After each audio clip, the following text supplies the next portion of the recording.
Üfunət qoxan küçələr dizə qədər palçıq. Nə nəfəs almaq mümkündür, nə də mənzil başına rahat çatmaq. Görüntülər paytaxtın Binəqədi rayonu Sulutəpə qəsəbəsi Qafqaz küçəsi 19-cu döngəsindəndir.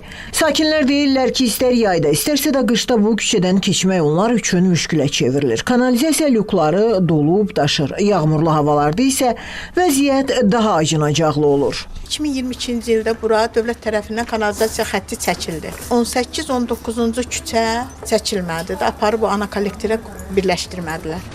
Deməli, bütün aidiyyatı qurumlara müraciət eləmişik. Və cavab? O mərhələ sözündən bezmişik, yorulmuşuq. Yəni bu indi yaşlısız var, cavanı var, məktəblisi var. Yol tapa bilirik də gedib gəlməyə. Amma o yaşlı neynəsin? O məktəbli necə getsin, gəlsin? Biz neçə illərdir bu küçədə şikayət eləmədiyimiz qapı qalmayıb, getmədiyimiz qapı qalmayıb. Yollarımız bu vəziyyətdə, kanalizasiyalarımız aşıb daşır yollara.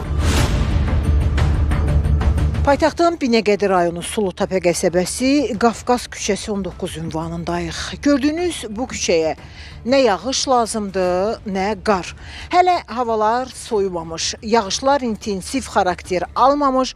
Bu küçə ilin bütün fəsillərində olduğu kimi çirkab suların ağuşunda demək olar ki, boğulur. Taksilər gəlmir. Maşınlar, uşaqlar belə vəziyyətdə gedir. Piyada gedə bilmir uşaqlar. Bu vəziyyətdə, yəni iydən qorxudan dayanmaq mümkün deyil. Aidiyyatı orqanlara şikayət edirik. Məsəl üçün, qəza xidmətinə zəng edirik, gəlib baxan yoxdur. İri şəhərlərin Birləşmiş Su Təchizatı Xidmətindən bildirildi ki, qeyd olunan ünvanda iri şəhərlərin Birləşmiş Su Təchizatı Xidmətinin mərkəzləşmiş tullantı və şəbəkəsi mövcud deyil.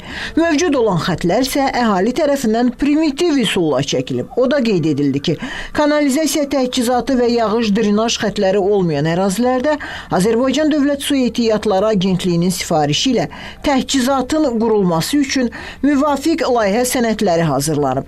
Şəbəkələrin inşası agentliyin tədbirlər planına uyğun olaraq mərhələlərlə aparılır.